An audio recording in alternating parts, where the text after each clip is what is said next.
សម្រាប់មន់បំភ័យស្វាពីព្រេងនេះមកគេនិយាយតគ្នាថាសត្វស្វាជាសត្វដែលឆ្លៀសវៃបំផុតតែខ្លាចឈាមអ្នកដែលបង្ហាត់ស្វាជាដំបូងត្រូវតែចាប់មន់មកសម្លាប់នៅនឹងមុខវាសិនឲ្យវាឃើញមេរៀនឈាមដែលកំពុងតែស្រក់តក់ទើបចាប់ផ្ដើមបង្ហាត់វាអ្នកដែលរកស៊ីចាប់ស្វាក៏ប្រើវិធីនេះដែរគឺដើម្បីបំភ័យស្វាមិនថាស្វាដែលរឹងរូបប៉ុណ្ណាទេឲ្យតែលឺសំឡេងមន់ស្រែកកាឬក៏កោកហ្នឹងឈាមមន់បាញ់វូស្វាឃើញភ្លាមពិតជាទន់ខ្លួនតែម្ដងដែលហៅថាសម្លាប់មន់បំភ័យស្វាក៏បានន័យថាសម្លាប់មួយបំភ័យ100ដែលមាននៃគម្រាមកំហែងនេះគឺជាយុទ្ធវិធីសាស្ត្រឬក៏ជាមធ្យោបាយគ្រប់គ្រងសមូហភាពនៅពេលដែលមានយោបល់ខ្វែងគ្នាសន្ធឹកសន្ធាប់ពេលដែលការងារត្រូវជួបការរាំងស្ទះនិងឧបសគ្គដើម្បីឈានដល់ការឯកភាពគឺត្រូវតែអនុវត្តដាច់ខាតតាមច្បាប់ត្រូវតែប្រើវិធីដាច់ខាតបំផុតដើម្បីទប់ទល់មានពាក្យមួយឃ្លានិយាយថាបើមិនប្រើវិធីខុសបដិជ្ញនឹងអាចសម្ដែងឲ្យឃើញចិត្តត្រាប្រណីរបស់ព្រះពោធិសត្វបង្ក្រាបសង្គមដែលច្របូកច្របល់ត្រូវតែប្រើច្បាប់ឲ្យតឹងរឹងបង្ក្រាបកងទ័ពដែលខ្វះវិន័យត្រូវតែប្រើទណ្ឌកម្មដ៏ម៉ឺងម៉ាត់ខុងជើសម្រាប់សាវចិនជីងមួយកំបិតនេះបានធ្វើឲ្យមន្ត្រីទាំងតូចទាំងធំបាក់បក់ខ្លោបខ្លាចរាបានរស់នៅយ៉ាងសុខសាន្តគង់មិននៅពេលដែលសម្រាប់ម៉ាជីននិយាយថាពីដើមសិនវូដែលអាចគ្រប់គ្រងផែនដីបានគឺប្រើច្បាប់ដ៏រឹងមាំនិងម៉ឺងម៉ាត់ពេលនេះគ្រប់ទិសទីកើតចលាចលតែហ៊ានជន់ខិលខូចមានគ្រប់ទីកន្លែងបើបោះបង់ច្បាប់ចោលបដិជ្ញនឹងបង្ក្រាបជនខិលខូចបានបើមិនប្រើវិន័យតឹងតែងបដិជ្ញនឹងអាចបង្ក្រាបទាហានចិនដែលខិលខូចនោះបានដែរនេះគឺជាវិធីសាស្ត្រឬក៏យុទ្ធវិធីដើម្បីបង្ក្រាបភាពចលាចលក៏គឺជាល្បិចសម្រាប់មន់បំភ័យស្វាដ៏អស្ចារ្យនេះឯងមនុស្សគឺអាចកំបាំងណាស់សង្គមរត់តែជឿនលឿនភាពក្រលិចរត់តែសម្បូរបែបម្នាក់ក៏មានគំនិតរៀងខ្លួនមានផ្លូវដើរទីតីពីគ្នាបើមិនធ្វើការកំណត់នៅព្រំដែនមួយប្រកបជាបែងចែកមិនច្បាស់អ្វីដែលល្អត្រឹមត្រូវនិងអ្វីដែលមិនត្រឹមត្រូវបានទេមនុស្សនឹងកាន់តែអាក្រក់ឡើងសន្តិភាពធ្នាប់សង្គមឲ្យបានរឹងមាំប្រជារាស្ត្ររស់នៅបានសុខសាន្តចំពោះមនុស្សដែលបង្កចលាចលបែបនេះត្រូវតែប្រើទណ្ឌកម្មឲ្យបានធ្ងន់ធ្ងរបំផុត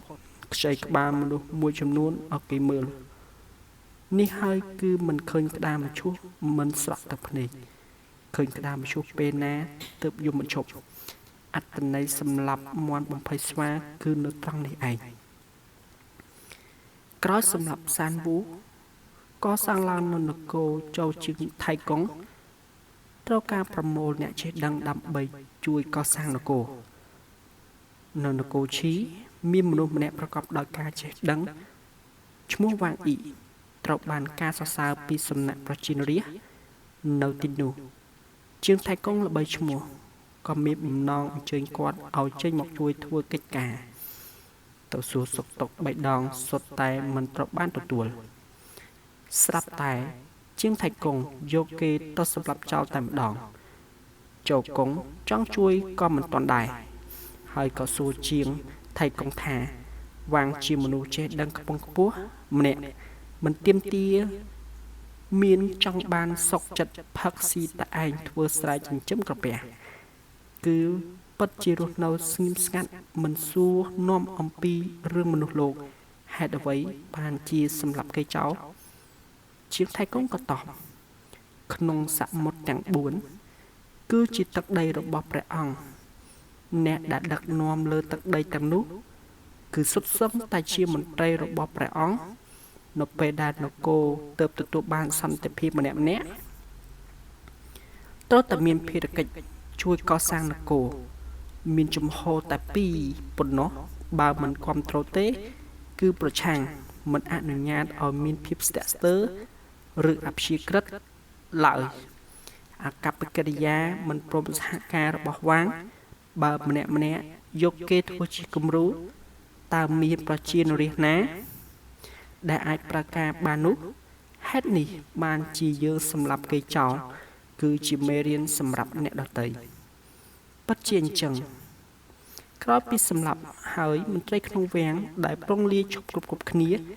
ពិតជាលែងហ៊ាននឹងធ្វើរពាបែបហំហានចង់សងំលាក់ខ្លួនទៀតហើយហាងស៊ីងក្នុងរជ្ជកាលហានកាត់ក្នុងត្រកូលក្រខ្សត់ក្រោយពីបានស្ដេចលាវប៉ាងលើកឲ្យធ្វើជាមេទ័ពត្រូវទទួលការមើលស្រាលពីពួកមន្ត្រីចាស់មានយានបលក្រោយខ្នងមិនចង់ក្រោយឬក៏ចាប់ក្រោយឡើងកាន់តំណែងក៏ប្រើច្បាប់តឹងតែងមឹងម៉ាត់បំផុតថ្ងៃមួយត្រូវជុំគ្នាដើម្បីវឹកហាត់កំណត់យាម5ត្រូវតែជុំគ្នាហៅឈ្មោះចាប់សពគ្រប់បាត់តែមេបញ្ជាការភីកាយម្នាក់គត់ដែលមិនទាន់ឃើញមកដល់ហាងស៊ីងក៏មិនសួរដេញដោលហើយក៏ចាប់ដើមវឹកហាត់ថ្ងៃត្រង់បានកន្លងផុតទៅទើបឃើញភីកាយត្រឡប់មកវិញមកដល់មាត់ទ្វារច្រកចូលបន្ទាយរៀបដើរចូលតែត្រូវអ្នកយាមខាត់ជាប់លោកអគ្គមេបញ្ជាការវឹកហាត់កន្លះថ្ងៃទៅហើយគ្មានបញ្ជាមិនអនុញ្ញាតឲ្យចូលទេភីកាយក្តៅឆេវឆាវអគ្គមេបញ្ជាការឬមិនមែនបញ្ជាការស្អីពិតជាអំពិលដោះពីអាចហ៊ានធ្វើផ្ដេសផ្ដាស់ផងល្អណាស់ឯងចូលទៅប្រាប់មួយម៉ាត់ទៅមួយសន្ទុះក្រោយមកសេនាកាន់ផ្លាក់បញ្ជាមកហើយស្រេចប្រាប់ថាសូមអញ្ជើញមកភីកែដើរចូលដោយរឹកពីក្រអឹតក្រទមជួបហាងស៊ីងតែលើកដៃហាក់ដូចជានៅមានកំហឹងហានស៊ីងសួរតបមានបទបញ្ជាស្ដេចហានក៏បានឡាយប្រហោះដែរក្នុងនាមលោកជាមេអគ្គបញ្ជាការ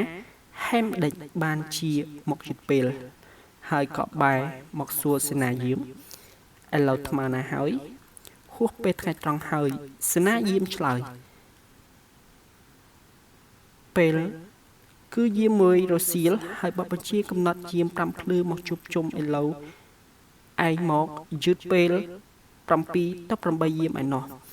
គឺជាអំពើមើលស្រាលបបបញ្ជារបស់កងទ័ពតាមច្បាប់ត្រូវតែសម្លាប់ចោលហានស៊ីនិយាយយ៉ាងមឹងម៉ាត់ដាក់ភីកាយមិនចាប់អារម្មណ៍ទេនៅតែវេកញែកយ៉ាងចោះចេះមិនចាត់ទុកហានស៊ីងក្នុងកែភ្នែកឡើយហានស៊ីងក៏ឲ្យឆេវស្រែកបញ្ជាឲ្យសេនាឆ្វេងស្ដាំចាប់ភីកាយចងហើយឲ្យលុតជង្គង់រួចសុទ្ធពីទុកកំហុសក្នុងនាមឯងជាមេទ័ពផ្លេចថ្ងៃដែលទទួលបញ្ជាបានន័យថាគឺផ្លេចលំនៅរបស់ខ្លួនមិនគោរពវិន័យកងទ័ពគឺផ្លេចសាច់សាលហិតពេលប្រយុទ្ធជាមួយសត្រូវក៏ផ្លេចខ្លួនផ្លេចរូបខ្លួននោះដែរក្នុងនាមជាខ្សែលហិតខ្សាច់ដេកក៏ធ្វើបែបនេះទៅរួចបើគិតពីតំណែងតំណងឪពុកនិងកូនដែរឬទេហៅតែហ៊ានផ្នែកនិមិត្តកម្មមកសួរពីកាយមិនគោរពបទបញ្ជាត្រូវទទួលទោសអ្វីខ្លះតែហ៊ានផ្នែកនិមិត្តកម្មស្រេចខ្លាំងថាមិនគោរពបទបញ្ជាដឹងពេលវេលាហើយមានចេតនាមកយឺតគឺមើលស្រាលបទបញ្ជាកងទ័ពត្រូវតែកាត់ទោសប្រហារជីវិតនៅនឹងកន្លែងពេលនេះភីកាយដឹងថាពិតជាធ្វើឲ្យកាត់រឿងធំភ័យប្រឡឹងរត់ចេញពីខ្លួនបានប្រញាប់សម្លឹងមើលមុខឈិងហួយចង់ឲ្យជួននិយាយសុំការយកពីឈិងហួយក៏មិនហ៊ានចេញស្ដីហើយក៏មិនអាចចេញពីបន្ទាយបានត្រឹមតែជ្រួចច្របល់ប៉ុណ្ណោះខាងក្រៅបន្ទាយមានអ្នកដឹងរឿងនេះក៏បំបល់សេះយ៉ាងលឿនទទួលស្ដេចហានលាវប៉ាងភ្ញាក់ក្រញែងក្រញាំបញ្ជាទៅលីស៊ីងយកលិចខ្សាទៅសុំការលើកលែងទោសលីស៊ីងជាមួយកូនចៅបោះពួយសេះលឿនស្លេវដោយហោះដល់ច្រកទ្វារបន្ទាយភ្លាវ ក្រឡេកឃើញពីកាយកំពុងតែលុតជង្គង់រងចាំទទួលទោសខុសស្រេចពីចម្ងាយមានសាររបស់ព្រះអង្គសូមផ្អាកការកាត់ទោសសិនសេះទាំងពីរក៏បោលយ៉ាងលឿនសម្រុកជួបបន្ទាយតែត្រូវអ្នកយាមទ្វារខត់ជាប់ទៀតទើបដឹកសម្ដៅទៅជួបហានស៊ីងនិយាយនៅក្នុងបន្ទាយមិនអនុញ្ញាតឲ្យបំផាយសេះលោកម្ចាស់លីដឹងពីវិន័យនេះច្បាស់ណាស់ហេតុអ្វីបានជាប្រព្រឹត្តល្មើសនៅបទបញ្ជាដោយចេតនាបែបនេះលីស៊ីងតបគឺទទួលរាជបញ្ជារបស់ព្រះអង្គមកកាន់ទីនេះត្បិតតែទទួលរាជបញ្ជាឲ្យមកឯកតាមច្បាប់នៅតែមានការប៉ះពាល់និយាយចប់ក៏ទៅសួរផ្នែកនិមិត្តកម្ម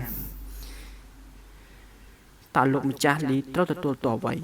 អ្នកដែលហេតុបំបោសេះនៅក្នុងមន្ទីរត្រូវទទួលទោសពីបទមើលងាយបទបញ្ជាកងទ័ពគឺត្រូវតែកាត់ទោសប្រហារជីវិតនៅនឹងកន្លែងដើម្បីបង្ហាញជាមេរៀនដល់កងទ័ពទាំង3ប្រភេទហានស៊ីនិយាយដោយមានរាជសារនៅជាប់នឹងខ្លួនឲ្យរួចផុតពីសេចក្តីស្លាប់ខ្លួនឯងបានតែត្រូវតែសម្លាប់អ្នកបំបោសេះដើម្បីបញ្ជាក់ប្រសិទ្ធភាពរបស់បទបញ្ជាកងទ័ពមួយសន្ទុះក្រោយមកភិកាយនិងអ្នកបំបោសេះត្រូវកាត់ក្បាលនៅនឹងកន្លែងចាប់ពីពេលនោះមកមេទ័ពគុនទាហានទាំងអស់ក៏លែងហ៊ានប្រព្រឹត្តបទល្មើសនៅវិន័យទៀតហើយគ្រប់តាមការដឹកនាំរបស់ហានស៊ីងគ្រប់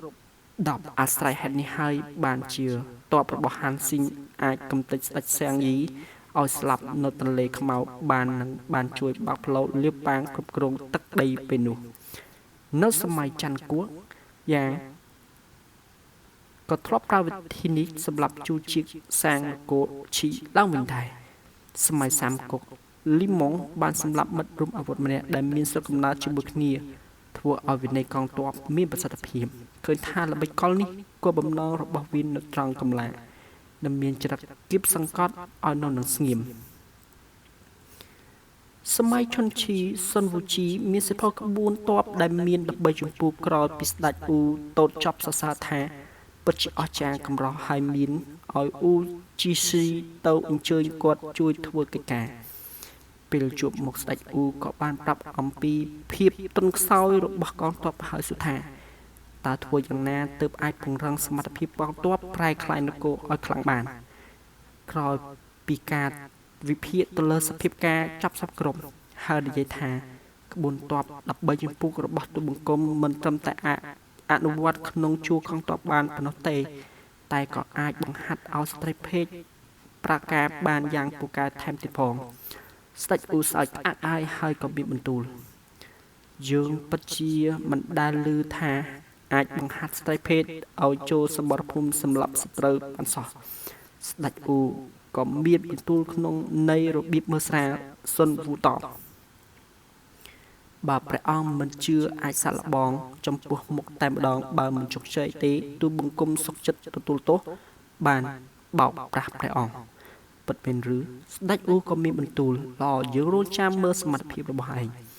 ហើយក៏ជ្រើសរើសនារីចំនួន300នាក់ក្នុងរាជវាំងប្រគល់ទៅឲ្យសុនវូធ្វើការវឹកហាត់សុនវូក៏បានសំណូមពរស្នើសុំ2នាក់របស់ព្រះអង្គមកចូលរួមទទួលមុខងារជាមេកងដើម្បីដឹកនាំស្ដេចអ៊ូក៏យល់ព្រមតាមសំណូមពរហើយក៏ឲ្យទៅហៅស្នំទាំងពីរអ៊ីវជីនិងចជីមកគាល់រួចក៏មានបន្ទូលទៅកាន់សុនវូស្នំដ៏ស្រស់ស្អាតតាំងពីអ្នកនេះយើងស្រឡាញ់ជាងគេតើអាចទទួលនីតិជាមេកងបានដែរទេសុនវូក៏តបប្រកាសជាបានតែកិច្ចការក្នុងវិន័យតឹងតែងណាស់មានសរសើរហើយក៏មានពិន័យបែបបទបញ្ជាទើបមានប្រសិទ្ធភាពជាមួយគ្នានោះក៏បានតែងតាំងអ្នកទាំងពីរជាមេកងហើយបានតែងតាំងអ្នកផ្សេងម្នាក់ទៀតកាន់ផ្នែកនីតិកម្ម2អ្នកទៀតទទួលផ្នែកបទបញ្ជានិងជ្រើសរើសអ្នកដែលមានមាឌមាំប្រមាណអ្នកផ្សេងទៀតទទួលវីស្កូនិងបទបញ្ជាសុនវូបែងចែកនារីទាំងនោះជាកងខាងឆ្វេងនិងកងខាងស្ដាំអ៊ីវជីទទួលខាងស្ដាំចជីទទួលផ្នែកខាងឆ្វេងគ្រប់គ្នាបានបំពាក់ដោយអាវុធហើយប្រកាសពីវិន័យទី1ហាមមិនឲ្យច្របូកច្របល់ជួរពេលវឹកហាត់ទី2ហាមមិនឲ្យជជែកគ្នាទី3ហាមលើសវិន័យធ្វើឲ្យសកម្មភាពដោយចិត្តឯងព្រឹកឡើងទាំងអស់គ្នាបានមកជួបជុំនៅទីលានវឹកហាត់ស្ដេចអ៊ូក៏អង្គុយតូតពីរាជដំណាក់ខាងលើ នារី300នាក់ក្នុងឯកសណ្ឋានកងទ័ពដៃស្ដាំកាន់ដាវដៃឆ្វេងកាន់ខែលចែកគ្នាជាពីរជួរស្ដេចអ៊ូតូតឃើញស្នំទាំងពីរជាទីស្រឡាញ់របស់ខ្លួនមានរពាយ៉ាងអង់អាចពិតជាគួរឲ្យពេញព្រះハរតី